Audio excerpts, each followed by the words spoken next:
एक बार शिव जी और पार्वती जी मृत्युलोक में भ्रमण करने पधारे।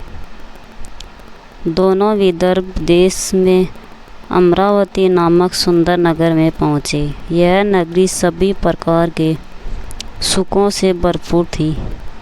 वहाँ बहुत सुंदर शिव जी का मंदिर भी था। भगवान शंकर पार्वती के साथ उस मंदिर में निवास करने लगी। एक दिन माता पार्वती भोलेनाथ के साथ चौसर खेलने की इच्छा प्रकट की। शिवजी ने उनकी बात मान ली और दोनों चौसर खेलने लगे। तभी मंदिर का पुजारी पूजा करने आया। माता पार्वती ने उससे पूछा, पुजारी जी, हमें से कौन जीतेगा? पुजारी बोला, महादेव ही जीतेंगे। थोड़ी देर बाद खेल समाप्त हुआ तो विजय पार्वती की हुई। पार्वती को पुजारी पर क्रोध आया और उसे कोढ़ी होने का श्राप दे दिया। कोढ़ से ग्रस्त पुजारी बहुत दुखी रहने लगा। एक दिन देवलोक की अप्सरा शिवजी की पूजा के लिए उस मंदिर में आई।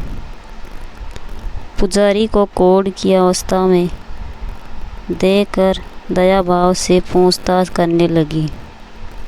पुजारी ने सारी बात बता दी। अप्सराएं बोली, तुम सभी व्रतों में श्रेष्ठ 16 सोमवार के व्रत करो। इससे शिव जी प्रसन्न होंगे और वे तुम्हारे कष्ट अवश्य दूर करेंगे। पुजारी ने इस व्रत की विधि पूछी। अप्सरा ने बताया, सोमवार के दिन व्रत रखो, स्वच्छ वस्त्र धारण करो, संध्या और उपवास के बाद आधा किलो गेहूं का आटा लेकर इसके 3 अंग बनाओ। घी, गुड़, दीप, नैवेद्य, पुंगी फल, बेलपत्र, जनेऊ, जोड़ा, चंदन, अक्षत और पुष्प आदि से प्रदोष काल में भगवान शंकर का पूजन करो। 3 अंग में से एक शिवजी को अर्पण करो, बाकी 2 को शिवजी के प्रसाद के रूप में उपस्थित जन को बांट दो। खुद भी प्रसाद लो। इस 16 सोमवार व्रत करो। 17वें सोमवार को पाव भर की पवित्र आटे की बाटी बनाओ। उसमें घी और गुड़ मिलाकर चूरमा बनाओ। शिवजी को भोग लगाकर उपस्थित भक्तों में बांट दो। इसके बाद कुटुंब सहित प्रसाद लो। इससे सभी मनोरथ पूरे हो जाते हैं। ऐसा बताकर अप्सराएं चली गई। पुजारी ने यथाविधि 16 सोमवार के व्रत किए। भगवान शिव की कृपा से कोढ़ मुक्त हो गया और आनंद से रहने लगा। कुछ दिन बाद शिवजी और पार्वती जी वापस उसी मंदिर में आए।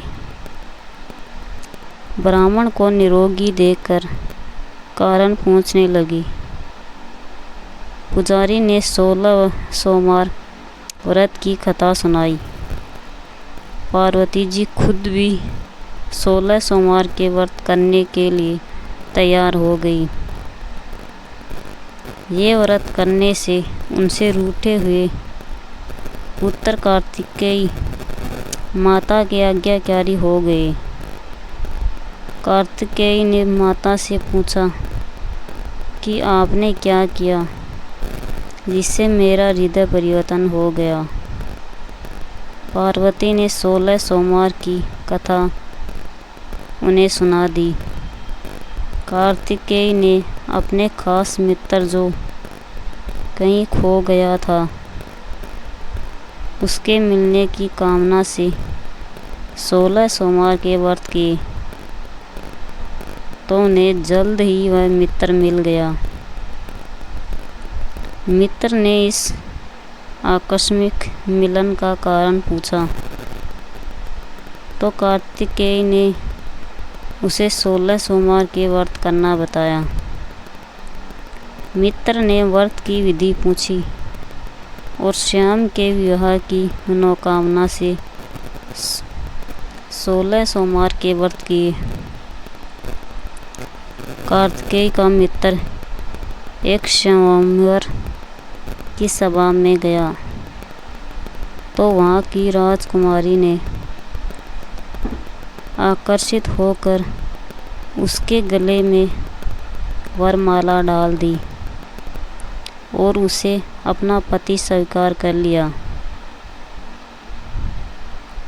राजा ने उन्हें बहुत सा धन और सम्मान देकर भेजा। दोनों खुश रहने लगे। जब 16 सोमवार के व्रत का उसकी पत्नी को पता लगा, तो उसने पुत्र प्राप्ति की कामना से 16 सोमवार के व्रत किए। उसके एक अति सुंदर, सुशील और बुद्धिमान पुत्र प्राप्त हुआ। जब वह बड़ा हुआ तो उसने अपनी माँ से 16 सोमवार के व्रत की गाथा सुनी, तो उसने राजाधिकार प्राप्त करने के लिए 16 सोमवार के व्रत शुरू कर दिए। एक राजा को अपनी कन्या के लिए योग्य पुरुष की तलाश थी। राजा ने अपनी कन्या का विवाह उस सर्वगुण संपन्न पुरुष से कर दिया। राजा के कोई पुत्र नहीं था। उसने अपने दामाद की योग्यता देखकर उसे राजा बना दिया। राजा बनने के बाद भी वह 16 सोमवार के व्रत करता रहा। 17वां सोमवार आने पर उसने अपनी पत्नी से शिवजी की पूजा के लिए मंदिर चलने को कहा। उसने दासियों से कहकर पूजा की सामग्री तो भिजवा दी, लेकिन खुद नहीं गई। राजा ने शिवजी की पूजा समाप्त की तो आकाशवाणी हुई, हे राजा, अपनी रानी को राजमहल से निकाल दे, नहीं तो सर्वनाश हो जाएगा। राज दरबार में आकर सभासदों से विचार विमर्श किया और सर्वनाश के भय से रानी को राजमहल से निकाल दिया गया। अपने दुर्भाग्य को कोसती हुई नगर से बाहर चली गई। दुखी मन से चलते हुए एक गांव में पहुंची। वहां एक बुढ़िया थी जो सूत बेचती थी। बुढ़िया ने दया करके रानी को अपने साथ सूत बेचने के लिए रख लिया। जब से रानी को साथ रखा, बुढ़िया का सूत बिकना बंद हो गया। बुढ़िया ने रानी से कहा, वहाँ से जाने को कह दिया। रानी एक तेली के यहाँ काम मांगने गई। उसी समय तेली के मटके चटक गए और उसका तेल बह गया। तेली ने भी उसे वहाँ से भगा दिया। दुखी होकर रानी एक नदी के पास गई तो नदी का सारा पानी सूख गया। एक पेड़ के नीचे बैठकर तो पेड़ के सारे पत्ते सूख गए। सूख कर गिर गए। आसपास के लोगों ने यह देखा तो उसे पकड़कर मंदिर के पुजारी गोसाई जी के पास ले गए। गोसाई जी देखते ही जान गए कि यह कोई विधि की मारी कुलीन स्त्री है। गोसाई जी ने रानी से कहा कि वह उनके आश्रम में उनकी पुत्री की तरह रहे। रानी आश्रम में रहने लगी। रानी भोजन बनाती थी तो उसमें कीड़े पड़ जाते थे। पानी भर कर लाती तो वह गंदा हो जाता था। गोसाई जी ने दुखी होकर उससे पूछा कि तुम्हारी यह दशा कैसे हुई? यह किस देवता का कोप है? जब रानी ने शिव जी की पूजा में नहीं जाने वाली बात बताई तो गोसाई जी बोले, पुत्री तुम 16 सोमवार के व्रत करो, इससे तुम अपने कष्टों से मुक्ति मिल पा लोगी। गोसाई जी की बात मानकर रानी ने 16 सोमवार के व्रत किए।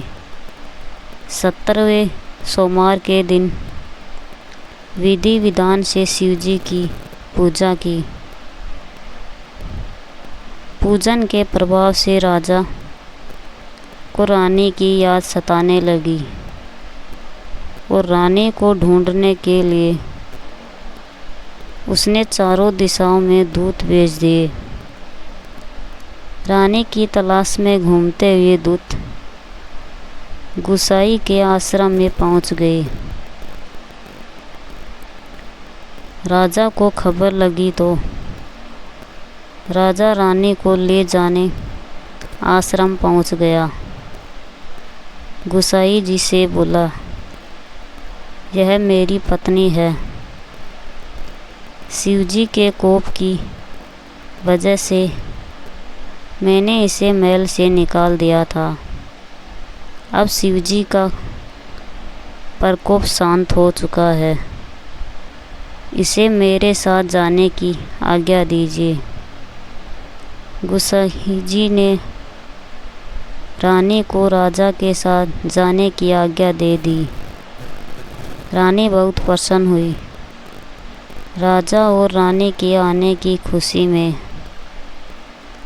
नगरवासियों ने खूब सजावट की, मंगल गाना गाए, पंडितों के मंत्र आदि गाकर स्वागत किया।